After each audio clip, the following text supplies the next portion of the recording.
Thank you for having me. I'm Dimitris Zacharopoulos from HARICA, the PKI manager there. HARICA is a publicly trusted CA and a qualified trust service provider in Greece. I have a very quick slide about HARICA. We basically offer qualified certificates, all types, publicly trusted TLS, code signing, MIME, client authentication certificates, also timestamps, remote QACD, signing services, and we're still expanding with other qualified trust services, especially in the with the opportunity of eIDAS2, which I will describe in the next few slides. So the way I have structured the presentation is talking a little bit about, well, mostly about the CA Browser Forum, for which I happen to also be the chair of the Server Certificate Working Group. I've been working and engaging with the CA Browser Forum for about 10 years now. I've also been the chair in 2 terms. Very exciting things going on. And I will try to give a brief update of the industry changes of the last 2 years. And the reason I chose the last 2 years is because I did a similar presentation at the previous Tech Days in Barcelona. So I really hope that Keyfactor will be doing this annually and, and not every 2 years, so that we have less things to describe. Let's go to Greece, okay? Yeah. Totally. Okay, so for those that don't know about the CA Browser Forum, it's a global SDO, standards defining organization. We collaborate certificate issuers with certificate consumers to basically develop policies and practices for publicly trusted TLS, code signing, MIME certificates. Now, the concept of publicly trusted is something that is sometimes misunderstood. People are using those publicly trusted certificates even for internal purposes, for not public websites, and this is something that will have to be clarified pretty soon, especially as we go through the slides and see the, let's say, the challenges of issuing publicly trusted certificates. Also, at the same time, these guidelines from the CA Browser Forum are then being incorporated into audit standards from ETSI and Web Trust audit frameworks. Okay, this presentation will be available to you. As always, I include a little more information and hyperlinks that can give you more context if you want to dive into more details. Here are the links to the different working groups of the CAB forum, subcommittees. Anybody can join as an interested party. The process is very simple, and it is part of this if you follow these links here. So I will give you the most important updates from February 2023. Starting with the Server Certificate Working Group. So a lot of work over the past 2 years. I'm not going to go over all the different ballots that we passed, but just the most important ones. The first one, SE62, was a complete write-up of the certificate profiles that are supposed to be operational in public CAs that are doing TLS certificates. So whatever certificate, if you are a CA and you're issuing publicly trusted TLS certificates, you have to comply with at least one of the profiles in that ballot. If you're not, then something is wrong. You take a look at that. Next one is SE63. It was a very important ballot because it is making OCSP service optional. We all know that OCSP is a very difficult and challenging service to operate, especially at internet scale. Those that are offering OCSP services throughout the globe, they face a lot of challenges with caching and other outages, and it's pretty challenging. So with this ballot, OCSP service is becoming optional. Of course, we see a lot of CAs still offering OCSP because we really don't know what's going to happen if we stop using it for interoperability issues. It also is a ballot that requires CRLs, but it does not require that the CRL distribution point extension is included in the certificate. You just need to sign CRLs. Yeah, browsers have an alternative way to parse those CRLs outside of the identity certificates. 73, a lot of confusion about weak keys. This ballot clarifies the baseline expectations, especially taking care of Debian weak keys, Roca keys, and other weak keys that are in the industry. 75, enforcing pre-sign linting. That was an expectation of the publicly trusted ecosystem for many years, but it did pass in June 2024. Now, if you were in a CA, in a public CA, and you're not doing linting, you were asking for trouble. And we had a lot of public incidents because of misconfigurations in the certificate profiles, very clear violations of the baseline requirements that could have been prevented if those certificates were checked for errors before issuance. So that's what the pre-sign linting is all about. And we have seen a lot of reduction of incidents in the past year. 67. That was another big ballot that is using basically multiple network perspectives for doing domain validation and CAA checking. This ballot basically mitigates BGP hijack attempts, which was pretty easy to spin up in our industry. But being able to corroborate the domain validation from multiple network perspectives reduces that risk significantly. 76 was basically a clarification ballot requiring OCSP responses to be available 15 minutes after the certificate or pre-certificate has been issued. 80 is the sunset of basically all domain contact, domain validation methods. The forum, the working group considers this method less secure than the other DCV methods, the agreed upon change to website, DNS changes, the ACAB-c TLS ALPN. These, the reason that we are deprecating these methods is because we discovered some whois registrars, some domain registrars, not protecting their whois infrastructure very well. So instead of trying to fix that unknown system to us, we're just deprecating these methods, and we have enough already. And the last ballot that passed in February is the introduction of the DNS account 01 challenge with ACAB-c. So now we have four challenges with ACAB-c that we can use for completing the domain validation. And if this method is implemented properly, it's the easiest method to prove domain control. Easier than the web, the DNS. You just configure an account ID, and you're all set. So there are 3 big ballots under consideration in the Server Cert Working Group. And I will quickly talk about all 3 of them. The first is a ballot that failed.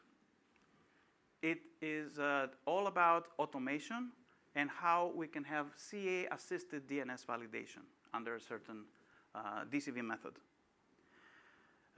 This is a practice that some CAs are using even today, where they instruct domain owners to enter a CNAME record on their, under their domain name pointing to a domain name in the CA. That's the CA controls. So the CA basically auto-approves and auto-completes the domain control validation.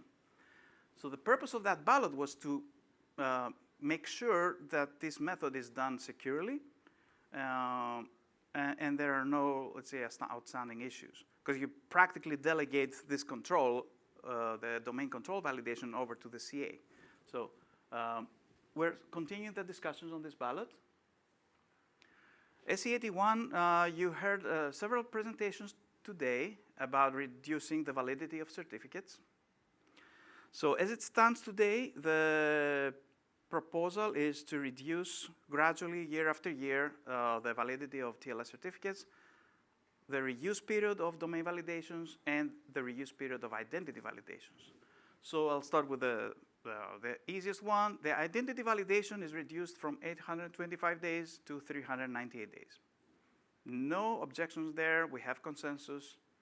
We can live with this. The reuse of domain validation is going down from 398 days to 200 days in March 2026, 100 days in March 2027, and 10 days in March 2028. That means if you want to be validated and ready to issue new certificates, you always have to validate your domain name every 10 days. That's happening in 2028 with the current version of the ballot, which is still under discussion, okay? And the validity of certificates, it follows the same path as the reuse domain validation method, but the last hop for the 45 days is going to 2029. So the browsers have accepted that people will need a little more time to move from the 100-day validity to 45 days. That's the current ballot as it stands today. Like I said, there's a lot of discussions, but most probably we're going to land in that timeline.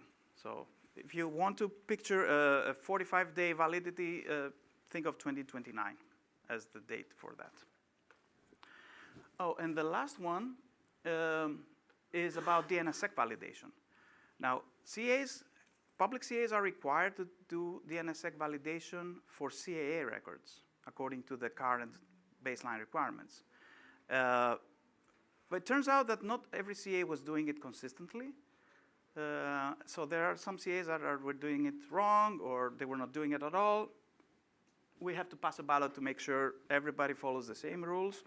And as we went into this trip, we said, okay, why don't we expand this DNSSEC validation for all domain validation methods? Why just CAA? I mean, the CA is already doing that for the other DNS records. Why don't we do it for TCV as well? So probably we're going to see a new ballot coming up soon that will require CAs to do DNSSEC validation for the zones that are signed, of course. Some people have misunderstood this as requiring that every domain owner has DNSSEC enabled. That's not it. We definitely don't want to go there. Okay. I added this slide at the last minute to raise some awareness that according to the Chrome root program, version 1.6 that came into effect recently, has a requirement for CAs, for public CAs, not to issue TLS certificates with the client authentication, EKU. So if you are using the client authentication key purpose, you have to find another solution, and you have a year to do it. Because in June 2026, no CA will be allowed, according to the Chrome root program, to issue a TLS certificate with both EKUs. Right now, most of them, including HARICA, we issue TLS certificates with both key usages, extended key usages. But from June 2026, we will not be allowed to do that. And I think Chrome took it one step further, and they are basically writing in their policy that if CAs don't follow that rule, they will be distrusted. Plain simple. Okay, moving on to other working groups. The code signing working group also did some work in the last 2 years, mostly updating and aligning with the TLS baseline requirements. So the first one, I don't know if you are doing code signing, you're using code signing certificates. A significant update was CSC 18, which puts requirements to CAs that have subscribers that sign malicious code, sign malware, or as we call it, suspect code. So if we discover a subscriber that is signing suspect code, we have to backdate revoke that certificate. Find basically a date in the lifetime of that certificate that was before signing the malware. Immediately, this disables all the executables that were signed with this certificate. SE 19 and 25 are basically, there were a lot of references from one document, the code signing document, to the TLS document, and it was getting very confusing which the rules apply and which ones do not. So we have a self-consistent document for code signing BRs. And the EV, also the EV validation of those certificates are there. Timestamping private key protection ballot. Yeah, it was not clear that the timestamping authority, CA, had to be offline. And with this ballot, we made it clear that these are the rules. We basically treat timestamping authorities as a root CA, as we handle root CA. So it's either offline or air-gapped. And right now, we have a ballot that is aligning with the TLS BRs, and I think it's under the voting period. Also, Microsoft wants to reduce the validity of code signing certificates to 460 days. It's 3 years now, I think. Okay, quickly going to the SMIME certificate. The SMIME certificate is working a little bit differently. It is collecting a lot of small changes, and instead of going ballot after ballot after ballot, they just do a bundle every regular intervals. So we have 4 ballots that passed for SMIME baseline requirements. We have a new CAA issue tag. It's called issue mail tag, and it passed in January 2024. This becomes effective in March 15 of 2025. So all CAs need to process CAA for SMIME certificates, just as they do for TLS. SMC 08 deprecated some legacy profiles. SMC 09 is requiring pre-certificate, pre-sign linting to SMIME certificates as well. Basically taking a lot of good things from the TLS baseline requirements and bringing them in sync with the SMIME BRs. 010 is about the multi-perspective issuance corroboration, that different perspective I told you about. But it basically introduces a different timeline. The effective date of that for TLS is March 2025, like in a few days. For SMIME, we moved it to May, so giving a little more time for CAs that are doing only SMIME to adapt to this requirement. By the way, EJBCA just released a new version, 9.2. I think they are now in 9.2.1 that supports multi-perspective issues collaboration, MPIC, and the CAA for SMIME. So thank you very much for that. And then another ballot that is under consideration is ACME for SMIME, for which there is an RFC over there. The network security working group, that's basically a working group that would try to have the baseline for all public CA certificate issuers. And we have some restructuring, some update of the vulnerability management, and yeah, a lot of good work there. So moving on to eIDAS. We had a lot of discussions in the past for eIDAS2. And I just want to make sure I don't forget something here. Right, the updated eIDAS2 regulation is regulation 2024-1183. We still refer to it as eIDAS. There's no eIDAS2. It's eIDAS with the updates of this regulation here. It introduces 4 new trust services: electronic archiving, remote QSEDs, and the remote QSED was a service in eIDAS, the first version, but it was not a distinct trust service. So a company could not be certified just with this particular service. It had to do all the others, like electronic signature, electronic seals, timestamps, or something like that. A very important new service is the electronic attestation of attributes, which is going to be very, very much linked with the EU digital identity wallet. It is basically tamper-proof information that is verified, secure, and can be presented to any third party, like a driver's license, like anything like that. A lot of debate about quacks. I'm sure you have seen debates about Article 45. This is now done, and ETSI also is presenting some good standards for that. Another important change in eIDAS is that trust services are now becoming essential services, which is another way to say that they are now considered critical infrastructure. Now, ETSI is very closely attached to eIDAS. There were a lot of new standards coming in to support the new eIDAS regulation, the updated eIDAS regulation. I'm not going to go to details about these standards, but I have an updated slide here that consolidates all the ETSI standards. I know some people have seen this slide repeated over and over again, but we have some slight changes here. Like, these are the standards that are being changed and updated. And my last slide is the main components for the EUDI wallets.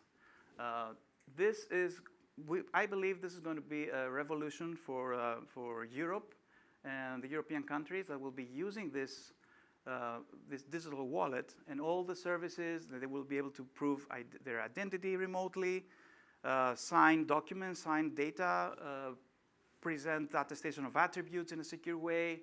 It's a brand new ecosystem that is already being tested in large-scale pilots and gets a lot of excitement. And that's it.